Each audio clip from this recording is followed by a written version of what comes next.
The Echo Chamber, brought to you by The Holmes Report and produced by the international broadcast specialist Marketeers. Sponsored by the Bullet Group, putting you in tomorrow's conversations today.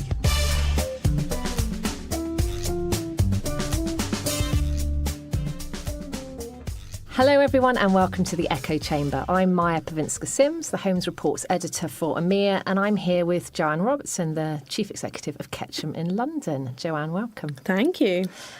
So Joanne, just a brief recap of your stellar career thus far. You started in politics as a Labour Party activist. I can't imagine you getting back when we were electable all those years ago. Which we'll talk about later, maybe. And you're also a TV reporter in Scotland, very glamorous. And then you spent 8 years at Weber Shandwick, rising to be MD of Corporate and Public Affairs, joining Ketchum in 2001, and you were 2011. 2011. Yeah. That's a typo. I know it's like, it's like you're looking good. And you were made CEO at the end of 2017, so just over a year ago in London. How's it been? It's been amazing. I mean, I feel so lucky to have this job, to be a CEO in our industry, but particularly of an agency like Ketchum and the team that we have in London. So I remind myself all the time how lucky I am to have this type of role, this type of influence, the ability to shape where our agency is going, to shape other people's careers and opportunities, which is something I take a lot of care of and a lot of pride in. But I won't lie, it's also been a bit of a roller coaster. How so? Well, it's strange in a way because I was deputy CEO for 2 years, and so in my head the leap to CEO was like a tiny step, but it was actually a much bigger leap. And in part, I think that's because up until this point in my career, there's always been somebody where the buck stops. Yeah. So whilst I take a lot of responsibility, it's just in my nature. I'm very accountable. I like to achieve. I'm a kind of goals orientated. I like to win. I'm very competitive. Are you? Yes. I think most people, anyone who's listened to this who knows me will know that is true. You've always got that air cover. Yeah. And then all of a sudden, the buck entirely stops with you. And my first 3 months were incredible. So we had a great first quarter financially, from a new business point of view, from an employee engagement point of view. So it was all going great guns. And then at the end, at kind of beginning of April, I had this kind of crisis of confidence, which was really weird because it was coming off a high. And it's very unusual for me as well because I'm a very confident person. Well, I think in part it was a realisation of the amount of responsibility that I have. I also think it was probably a bit of performance anxiety. I'm like, God, this is going really well. How do I sustain that? How do I maintain it? And I also think it's partly my personality, which is to live every moment. So every high, every extreme low, which when you're in the kind of CEO job is extreme. You have these amazing moments where you win a new piece of business, or you do an incredible piece of campaign work for a client, or you hire a great new talent, or you see somebody succeed. But then you also have the opposite. So you have, when you lose a piece of new business that you've put your heart and soul into, and the agencies put their heart and soul into, and how do you take their pain away a little bit? You feel a bit parental in that time. Or where you lose a client. In fact, we didn't really lose a client last year, but you've got a difficult client, things aren't going so well, how do you fix it? You have a member of staff who leaves, who you feel that you've really invested in. And so that roller coaster is really quite quite draining. And so one of the things I had to teach myself was to try to live a bit more in the middle. Yeah. So not get too excited by the highs, not get too kind of emotional about the lows, but at the same time not enjoy things, not stop enjoying it, because that would also wouldn't be me. So how do you get yourself out when you have that moment of a crisis of confidence and the buck does stop with you? How do you kind of drag yourself out of it and kind of get back on top? I think a couple of ways really. One, the people that you surround yourself with. So friends and family, being able, if you've got good relationships in your life, you can kind of talk quite honestly about how you're feeling, what the pressures are. So definitely not bottling it up, which I think I probably would have done a few years ago. Yeah. Because a few years ago I'd have been like, cannot show any weakness. I am Superwoman, I can't keep doing this. Yeah. Whereas I've matured way beyond that it was quite easy for me to open up to my husband, for example, to some friends, and even to some of my work colleagues, and kind of say, God, this is how I'm feeling really anxious. And I'm worried about everything. I'm catastrophizing. I'm thinking, oh God, well, that client's not happy. And then if that client fires us, what will that mean for revenue? What will that mean for the next quarter? What will it mean for people's jobs? Oh my God, well, I have to let people go, which was just crazy. That's a lot of voice in your head. Crazy. It? So being able to talk about it and have people give me a bit of a reality check, a bit of a shake, and a bit of a, and also to plan. So to kind of see that kind of catastrophizing through to a rational point, not to an end point, and say, okay, well, what am I doing about this? So what's in my control? What can I do about it? Who else can do something about it? How do I kind of make sure that there are people taking responsibility and accountability for different things? And how was the kind of latter 6 months of the year once you'd figured all that out? Once I got through that bumpy bit. Was that better? Yeah, really good. And I think it's about prioritising time. Because one of the reasons I've stayed in the agency world for so long, and why I love, communications and love agencies, because of the diversity. And especially in a role like the CEO, I mean, every day is so different. I still love doing client work. So I spend probably 50, 60, sometimes more % of my time with clients. Do you still do that? Yes. You still love it? Because I love it. Yeah. Which clients do you look after them? MasterCard, who I've now been working with for 12 years. Wow. They are like, family. They're part of my DNA, and I love them as an organisation, as a business. They do amazing campaigns. They've got amazing people that we work with. And they're such a diverse business. We work across all different business units and priorities, geographies. So it's really exciting. Samsung, which was a big win for us in 2016. Yeah. Again, a really innovative business where the comms and marketing team there want to push boundaries. So we've got lots of permission to do innovative and exciting work. Procter & Gamble, which is still our agency's biggest client. So I do a lot of work across there, more in the corporate space. Kempinski Hotel Groups, I do a lot of work with them. So you're not Whirlpool. Nice. And I'm involved in the campaign development. I kind of get elbowed out by the team on execution, which is probably I bet you do. right. So you're not one of these CEOs who's sat in the office pushing a pen across an Excel spreadsheet. No. Good. And I think that's where we're lucky in big agencies, right? Because I've got an amazing finance director, Gavin, amazing HR director, Kirsty. So I don't need to be doing the do on the operational side of the business day in, day out, because I trust them and they're brilliant members of my senior team. So it allows me then to focus on what's most important for the business. And to me, there's two things in particular, and then a third which kind of complements those two. One is clients. I genuinely feel, as a CEO, as a leader in this industry, if I'm not with clients on a daily basis, hearing what they're saying, hearing their feedback on the work we're doing, hearing what they're asking for, how can I build the agency of the future? How do I know the right skills to bring in? How do I know where the gaps are in our current setup? So that's really important to me. And then the second is our people. So I spend a lot of time with our people of all levels and all parts of the business, hearing what their experience is like at Ketchum, what excites them, what frustrates them, how can we accelerate some of the stuff that we're doing, how can they help me in the agency to do that? Because they are the most powerful asset, most important asset that we've got. So I spend a lot of time with them, and then wrapped around that is business development. So how do we go win new clients, new types of work, keep it fresh. And going back to the people piece, I know that's just a real passion of yours, bringing on young talent and also women in leadership and women in senior roles is still a huge gap there, even for this industry. Yeah. Where do you stand with that? How do you think we're doing on women in leadership? I think we're doing better. So I'd certainly say, in the kind of 17 years I've been in this industry, the change has been vast. And the number of women who are now in senior leadership roles, and also the number of women who aspire to that and who come back into the business if they've taken a career break for a family or for whatever else. But still not good enough for an industry that's really dominated by women.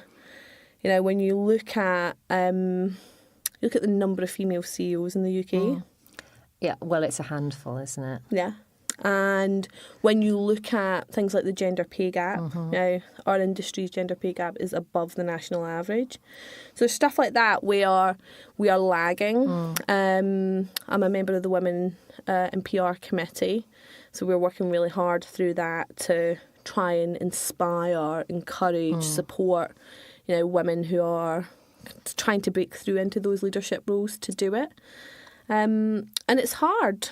It is hard because there's so many kind of barriers in people's way. And I'd say there's individual barriers that I think women put in their own way. So helping them unlock that, understand that, get over that is really important. Then you've got employer barriers that kind of are in the way that we need to move and think about. And then we've kind of got the institutional and societal barriers. So it's not an easy task. But I think things like mentorship are really, really important. I think role models and people speaking out and making it as easy as possible. And critically, and one of the things we've done in Women PR under BB Hilton's leadership is really open up women in PR to men too. So we've recruited 5 very senior male ambassadors I saw. to the committee. So they've got to be part of the conversation, right? This is not a female conversation. Exactly. It's a societal conversation. And for too long, we've kind of kept that door closed. It's a them and us feeling. And I think if we're really going to get through some of those big barriers, we need men to help us. And we need men to understand more. I mean, we do a great thing at Omnicom, just coming up again, Omni Women. Oh, yeah. Which is amazing. And we do a summit on International Women's Day, so on the 8th of March. And last year, for the first time, one of our keynote speakers was a male leader from Omni Women, Omnicom, Phil Bartlett, who runs CDM. And he told the story from a male perspective. So his whole speech was around boys don't cry. And so he talked about how boys are raised and all the things that they're told from when they're toddlers to their adolescence to they're in the workplace about how they can't show emotion, they can't show weakness, they're leaders, they're powerful, all these things. He said, so if you imagine how we're brought up, it's very difficult then when we're faced with this movement that kind of says men can show emotion and men can be more generous and empathetic and all the things that are expected of modern leaders. So hearing the male perspective was fascinating. But the other thing we did was Ketchum was one of the first agencies within Omnicom to send a man as one of our delegates. So one of our account directors from Ketchum London went to the summit and he was like, he came back evangelising. Blown away. Yeah, because he's like, God, I had no idea. Yeah. He's like, I had no idea how certain situations could make a female colleague feel, or the perception that there is about if someone's a working mum or if someone's a carer, or some of the things that stand in the way. Unless you're living it, unless you're living it, your assumption is that other people understand the experiences you've had, but it's completely different. Back to your point about role models, do you see yourself as a role model? You've got a little one, another one on the way. Oh, I know. Well, Chief executive of a leading agency. I think, I made really good choices in my life. It's funny, loads of people say to me, oh, you're really lucky because I've got I hate that. Drives me nuts. Luck was not involved. But my husband is a true partner. And so, we share everything in terms of responsibility at home, whether that's, childcare, nursery drop off and pick up. It's a constant negotiation, who's got what, we both work full time. But it's a true partnership, which even today is still quite unusual. Yeah, it is. I see a lot of women who are important in big jobs, but are expected to be solely responsible for what happens at home. Yeah. And that, I think, is a real challenge. Yeah. So trying to show people make good choices. I don't think luck comes into it. Yeah. I chose that husband because he had some of those values, and that was really important. And then the second thing is I try to be really honest at work about, because I think it's dead easy to look at me and my position with a family. I also have fun in life quite a lot, and to kind of go like, oh God, like she's got it nailed. It's easy. But it's hard work, Yeah. right? You'll know as well as I Yeah, do. it's not easy You know, keeping all the balls in the air. You're gonna drop some every Yeah. single day. You're gonna drop something. And, I've had, as I had a kind of crisis of confidence at work, kind of a few months into being a new CEO, I had a crisis of confidence probably about the middle of last year about, am I being a good enough mother? Am I there often enough? Oh gosh, yes, I hear you on that At the one. the weekends, my life is dedicated to that boy. But like at weekdays, I'm like, oh my God, I think I'd had a couple of weeks where I'd been travelling and I hadn't done pickup as often. And so then that guilt came in. And so it's whilst it may look easy as an outsider, kind of seeing how it's all going, it's hard. And so I talk quite openly about that. And when I came back from maternity leave the last time, I made a kind of pledge to do what I call, which is leave loudly. So, we used to have... You're not sneaking out, you mean? No. Sneaking out on the nursery run. Or making up. Yeah. Oh, I'm off to an important meeting at 5 o'clock. Yeah. I'll see you all tomorrow. I'm like, oh, and people will come up to my desk at like 10 to 5 if I'm on pickup, and they'll be like, I just need you. And I said, honestly, if we start the conversation now, I won't be able to leave on time. Yeah. So either if it's urgent, you can phone me after 7 o'clock. Yeah. If it can wait till tomorrow, let's wait till tomorrow because Yeah. I'm going to pick up Kier. So I make it really clear to everybody that, I make those choices. And we've got I'm trying to live to the role modelling point. Yeah. I think sometimes you have policies and agencies or initiatives that no one takes advantage of because they can't see the senior people doing it. Right. So we have what we call smart working, which is essentially you can work anywhere, anytime. We've got no set core office hours. We've got no set, you have to be in the office on set days or whatever it is. Put your clients and your teams at the heart of the decisions you make, and you're empowered to make those choices. So that's what I do, and I'm really loud about it. I'm not quiet about anything, but I'm really loud about using that policy to the advantage of like making sure I'm getting that kind of seamless integration between work and home. And in our employee engagement surveys, people will call that out and say, because Joanne does it, I know that I can do it. Yeah. And it's simple things like that in terms of role modelling. The other thing that I did was we bring in a manicurist every week. Yeah, every 1 week it's a Thursday, next week's a Friday.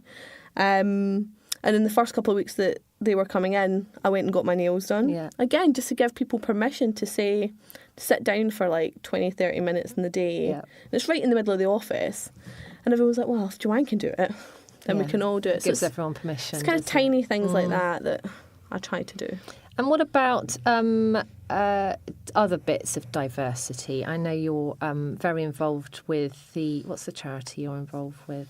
The Young Women's Trust. The Young Women's Trust. So what do they do, and why are you involved with them, and how can you help them, and how does what they do inform what you then bring back to the agency world? So Young Women's Trust is basically a charity for young women 18 to 30 who are in low or no pay. And essentially, what we're trying to do is to break, again, this kind of institutional cycle of if a young woman is in a cycle of low or no pay by the time they're 24, the likelihood of them ever getting out of that is incredibly low. Yeah, I can imagine. So it's about offering kind of intervention strategies and techniques. So there's kind of two key parts to what we do. There's our policy and influencing work, so trying to influence the government, which we can all imagine right now is like a big challenge. Yeah, how far up the priority list is that? Yeah, well, exactly.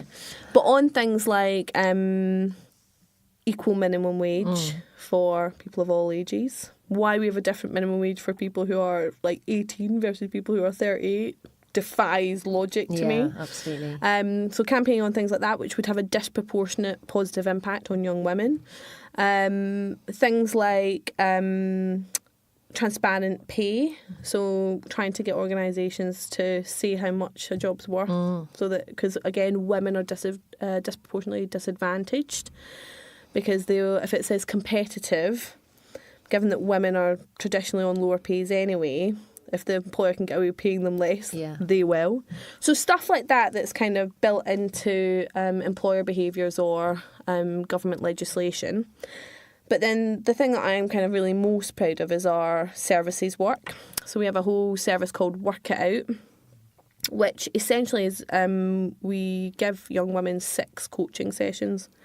Oh, cool. Which is really cool, right? Yeah. Because coaching is something that's usually reserved for senior executive women, not for women who might not be in any form of employment at all. And the whole aim of that is to build confidence, to help them to figure out for themselves what they're passionate about, what they're good at, and also to give them some of the tools and techniques to get into decent jobs that offer a kind of a career path, that offer opportunities to progress, so that we're kind of breaking that cycle of no and low pay. And it obviously skews in many ways to some of the, as we know, the most disadvantaged groups of women, whether that's socioeconomic, whether it's single mothers who don't have much support around them, or whether it's BME and kind of that ethnic diversity group. And so, I'm the chair of the Young Women's Trust, which is really rewarding. We've just completed our new 3-year strategy, where we're really focusing our big kind of new pillar, we want to scale up, so things like work it out, we want to do bigger, better. Our influence and work, we want to accelerate, trying to get some of the stuff we're trying to get through. But the big focus for us is digital transformation. So how do we use the digital world, social platforms, to reach more women, and to do that in a good governance way with good safeguarding. But that's where we've got to break through in the next few years. It reminds me of some of the stuff Michelle Obama talks about in her book Becoming. Have you read that? Not yet. You will love it. It'll really resonate with you, I think. It's just the same amount of passion, political drive as well to change things in society. So go and read it. I will. That's an action out of this. But I think what I've learned kind of that I've brought back to Ketchum is new techniques and ways in which to reach diverse audiences. Right, okay. Because that's a huge challenge for our industry, right? We've all been saying for a long time now, and our old boss Colin Byrne was a massive champion of diversity in the sector. But we've made almost no progress. I know, it's kind of like when is it actually going to change? And I think there's been a bit of an arrogant attitude, and I don't think it's been a conscious arrogant attitude. I think it's been quite subconscious in the industry about, if we build it, they will come. And that's just not true. So finding different ways in which to reach diverse audiences is really important.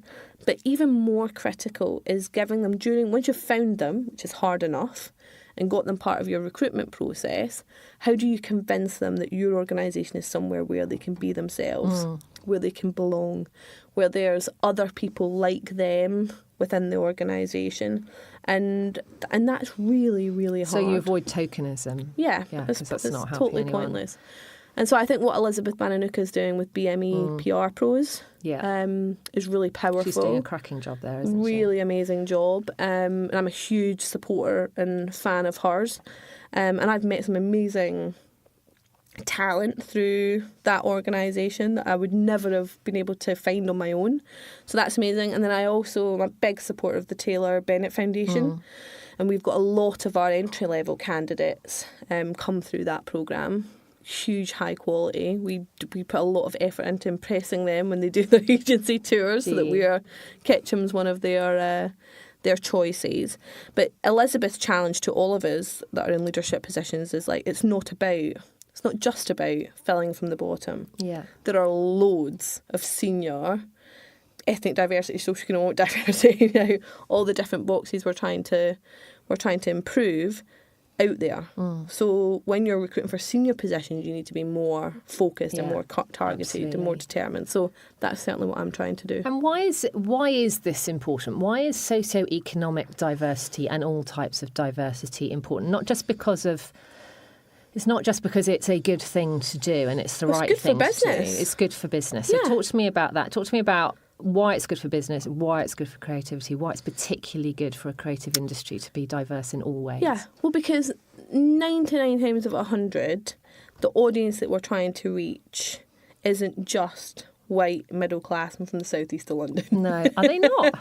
Unfortunately not, because if they were, we'd nail it every time.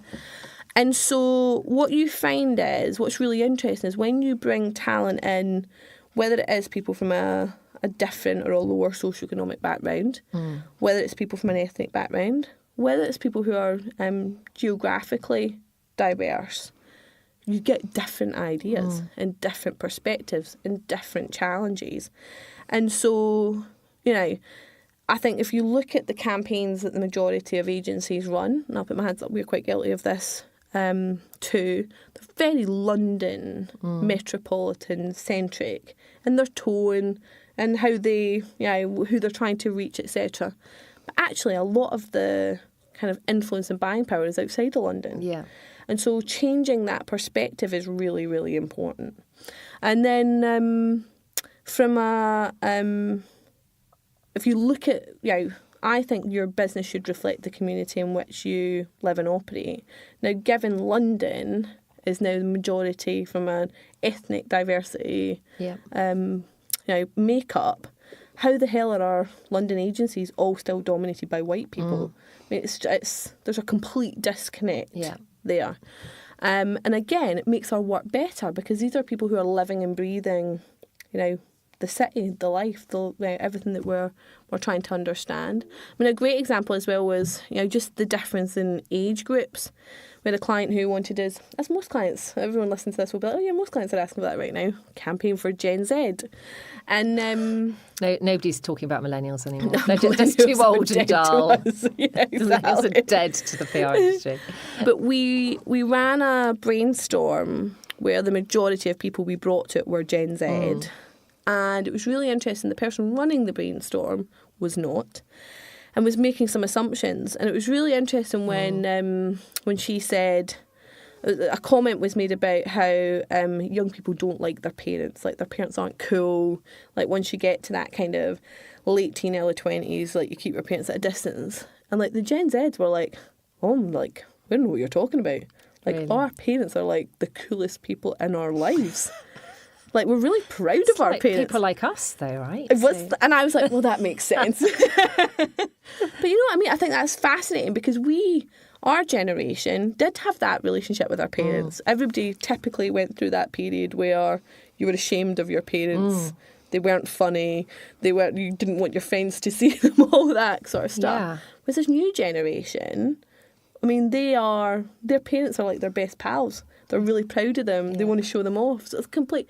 You don't know that if you don't have people from the audience that you're trying to reach and talk to. You can't create real, authentic campaigns without it. That generational thing's really interesting, though, isn't it? Because I remember thinking of my parents as definitely being a generation older than me, and my mum had me when she was 22, so she was a decade. There was a decade closer than I am to my oldest daughter.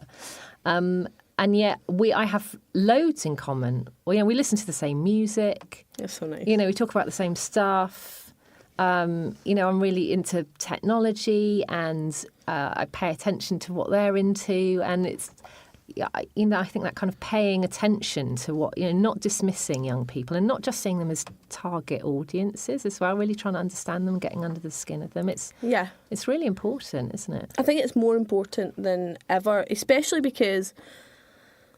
I'd say probably 5 years ago, definitely 10 years ago, you could make broad sweeping generalisations about, age groups, gender, mothers, these kind of cohorts of audiences that you targeted. I just don't think you can do that anymore. Yeah, it's more tribal One of now, isn't my it? biggest bugbears is when people talk about millennials. We want to target millennials. I'm like, well, yeah, what type of millennial? The 34-year-olds or because the age span of a millennial 19-year-olds? is huge, Yeah. right? But then also whether they are, urban or country, whether they are now white or from an ethnic diversity. There's just so many, whatever their social So what are you talking about? what their behaviour's like. There's just so many different aspects, and I think one of the exciting journeys we're on in PR, which we need to accelerate and which I'm really investing in at Ketchum, is our data and analytics. I was just going to say that because that breaks down those assumptions straight away, doesn't it? And delving, peeling the onion, never being satisfied with what you've found out, getting closer and closer to the centre, to the bullseye of what you're trying to achieve.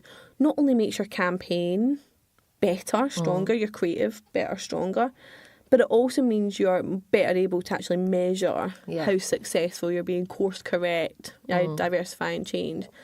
But it's a muscle that we have to now really, really work hard and make better, because I think, as with anything that's kind of emerging and developing, it's really easy to just fall back into bad habits and kind of have your finger in the air. My feeling is as well that there have been a lot of agencies who did a lot of bolting on of creative talent from outside the industry. And there's been a lot of agencies who have also brought in a lot of data and analytics expertise, which has to necessarily come from outside the industry. I think the data and analytics piece is working better than bringing in creatives from outside. Would that be the sense you've got? I think so. And I think if you've got the right leader for data and analytics and you've got the right team underneath them, because again, it's one of those terms, when you say data and analytics, the scope of that is huge. And so it's hard to find, especially when you're building the muscle. Now, we've now got a team of about 15 data and analytics, and they're proper specialists. They're not generalists. Yeah. They're very narrow. Each one of them is narrow in their focus. And so, it's hard work to build a team like that, and also then to integrate it into an industry and an agency which has had a generalist culture. Yeah. So that constant, you constantly have to be reminding people, pushing people. I mean, one of the things that I've done is make data and analytics mandatory on every client. Okay. So every one of our client directors has to make sure they take a part of the budget and give it to data and analytics and see what the role of data analytics is for that client, working in partnership with the client. Because it's too easy for it to be we'll just leave that. We know it's really important, but actually we can kind of do it from our instinct. Well, given that you've got the tools at your disposal, it doesn't make sense not to use it now, does 100%. it? And it helps also at the other end with the whole evaluating the success of a campaign, because you've got a starting point and it's informed by some science at the beginning. Totally. And that's something where we, in the industry, I think we talk a good game on evaluation. But, I mean, I just judged some awards.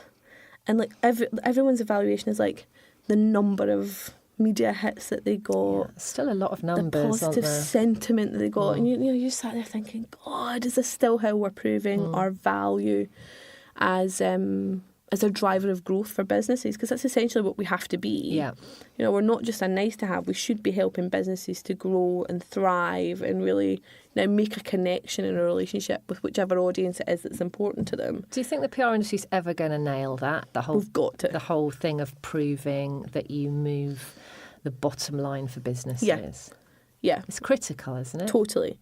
And I think there's certainly clients who are willing to pay for that level of sophistication of analytics are getting way better data and insight out the other end about how it's driving sales. So, but I think there's work to be done on both sides. One, the agency side needs to make sure that they have the right level of skill and expertise. So don't wing it, because it just undermines all of us. Yeah. But on the client side, they have to really value it and be willing to pay for it. It's not a cheap service. Yeah. And so, and it's still interesting when you get to, if you win a new piece of business and it's a new relationship and you get to the kind of procurement, we need to get 10% down, they will start to cut things like data and analytics. And so that education piece on the other side to say, there's other things, and it's where I always push back, there are other things that are less important that we should cut long before that piece. So it's definitely on both sides of the industry that we need to work harder. It's ironic, isn't it, that at the point in a kind of tough industry environment where those client agency relationships are more important than ever, because unless you get under the skin of each other, you're not going to achieve what you could achieve. Procurement is kind of there, waving a flag and sort of getting in the way and bringing it back down to the cost of the service again. It must be really tricky when you're kind of trying to establish that new relationship with a new or potential client. Yeah, and it's always hard when it's a new opportunity. So you're trying to get to know the people, the business, all of those sorts of things, to understand, to really get under the skin of, is procurement really there as air cover? which in my view is the best place for them to be, or are they driving some of the decisions? Yeah. And most of the time, not always, but most of the time, the procurement people don't actually understand our discipline. So they're trying to influence and cut things that, are really important. So it becomes quite a painful process. You need quite strong comms clients to intervene in that. It's made the pitch process even more painful. Is that possible? Yeah, I mean, the pitch process, particularly where procurement's involved, are longer than ever. Yeah. I was chatting with a few of my peers from other agencies, and on average it's about 6 months. That's insane, isn't from it? start to finish. And there's a number of times where it just dies. So you can spend like 4, 5, 6 months in a process, and then you never hear and anything. it doesn't come to anything. And I hear this a frightening amount. The client actually. hasn't even appointed an agency, and it feels really disrespectful. And I think there has to be, in our industry as well, a rebalance on the relationship between clients and agencies, because and I think we're as much at fault here on the agency side, in the sense that there's always someone on the agency side who's willing to undercut, who's willing to, in my view, devalue our expertise and discipline by giving it away for cheaply, or just agreeing to things that we really shouldn't agree to. Like, for example, no data and analytics. Like, if we're going to be taken seriously as a discipline that influences the C-suite, that drives business growth, then we need to have a bit of balls about us and stand up for ourselves. Absolutely. But we have to lock arms and do it together, because, as you know, one bad apple can rot the whole lot. And that happens a lot. But on the flip side, now, when it comes to clients, I think they need to understand how much time, effort and real money goes into pitch processes. Especially big, when it's big opportunities, we spend a lot of time, a lot of resource, a lot of expertise and a lot of real hard cash trying to be the best agency that they see. And so it's quite disrespectful not to have a fair process, not to have a process that completes, not to give, really robust and coherent feedback at the end, because, again, it just undervalues. How do you change that, though? I mean, this is, the industry's been putting up with the kind of slightly ad hoc nature of PR pitching and the assumption that the time will be put in and that senior people will be on it and it'll be your best ideas and everyone's working till midnight, to get the deck up together. I mean, that's just how it is, right? How do you change that? Well, I think we could do some work as an industry around basic standards. So there's no basic standards of a pitch process. I mean, it can be anything from a couple of paragraphs on a bit of paper and 3 days to turn it around to the procurement process from hell that lasts for 6 months and has 800 spreadsheets and 10 in-person meetings. Yeah. So, there's no kind of, this is what best in class pitch process looks like.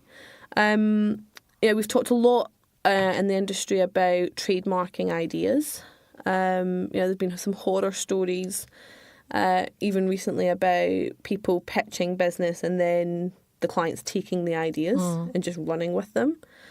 So, that kind of intellectual and creative capital, we need to put some protections around that where we can. And I think depending on the scale of the pitch, as we've talked about before, ad agencies get paid for big, giant pitches. Yeah. Now, there should be, again, a value or an attempt. And again, we have to do it together. So maybe it's the PRCA, but we need to, as an industry, kind of stand up for our discipline and be clear about what value we bring. Well, particularly as, a lot of ad agencies, as you can see from the things that Win It can, are going in with an earned idea and integrated execution, which is what we've always done, and they're getting paid for that at the ideas stage, and PR isn't. So I mean, maybe that's down to the thing I'm forever banging on about, which is industry confidence in our own abilities and value and all that kind of stuff. And maybe again, it comes back, it's like a full circle, right? 'Cause it comes back to how do we prove how valuable we are. And how do we show how smart we are? I mean, I have to, being kind to my cousins in the advertising industry, I meet smarter people in PR than I do in advertising. You know, in terms of their intellectual curiosity, their drive, their hunger, you know, their ability to go deep. So I don't think we're less smart in our industry. No, I Far don't. for it. I think we're probably more smart. Yeah. And I think because we've always been the little sibling, we're hungrier to prove ourselves and to really deliver for our clients. So there's no reason why we shouldn't have confidence. But I think we need better standards and better integration of working together to really show that value. And what's the plan for this year, 2019, for Ketchum? Then you're going to be otherwise engaged for some of it, but what's the yes, for a short period. What's the kind of the goal? Where do you guys want to get to by this time next year? Well, so on a global level, we, when I came in as new CEO of London, we also had a new global CEO, Barry Rafferty. Of course. And so she has set out a vision for us to really transform from being an agency to a consultancy. And so that goes back to some of the things we've been talking about, really being about solving our clients' business challenges, not just thinking about it from a comms point of view. So that requires us as consultants to be deeper in our clients' business and the industries and the context in which they're operating. So that's really exciting, and it's really exciting for our people because they feel like that's elevating what's being asked of them. And so they're having to work harder intellectually, but that's really rewarding, right? So we're really focused on that. In London, for me, there's a couple of things that are really important. Mandatory data and analytics. We've just hired a new head of data and analytics, Fran Kavanagh, who is being very robust with me about what she needs. I bet she is. In order Good to... I've said, this is what I want, and she's like, well, this is what you need to do for me, which is great. So I'm excited about what she's going to bring to that team. And she's excited because I'm a champion of that specialism within our business, and therefore mandatory data and analytics is absolutely critical. The other piece is, Ketchum has built its reputation on exceptional client service. Our average tenure for clients still sits at 10 years, which I think is an incredible achievement. Yeah, that's pretty good. It's pretty good, right? But we need to innovate in client service, and as the industry changes, the way clients think and buy changes, often who our clients changing, and more our clients are from the marketing discipline. So I've got a big focus on innovation and client service excellence. So doubling down on that. And then the third piece is around our creative output. And that's a combination of things. So part of it is around how we get to our insights. So we've developed a new process that's going to help us to get to the point we just talked about in audiences, get really much deeper with audiences. And then coming up with ideas that really drive business, not just because they're a great idea, but because they know they're going to reach those audiences and how it's going to move them and influence them and drive them forward. Yeah. And the kind of wrapping on that and the bow that we put on it is our design and production facility, which has never been stronger. So making sure what I call the creative engine, making sure that's really motoring and humming and driving client growth is really important. Cool. So not very much. Not very much. Yeah, your to-do list every day. It's long. It's like off the scale. Joanne, it's been lovely to see you, and great to have such a lovely wide-ranging chat about, this, that and everything else in the agency land. Thanks very much for joining me in the Echo Chamber. Thank you. You've been listening to The Echo Chamber. Brought to you by The Holmes Report and produced by Marketeers. Sponsored by The Bullet Group, putting you in tomorrow's conversations today.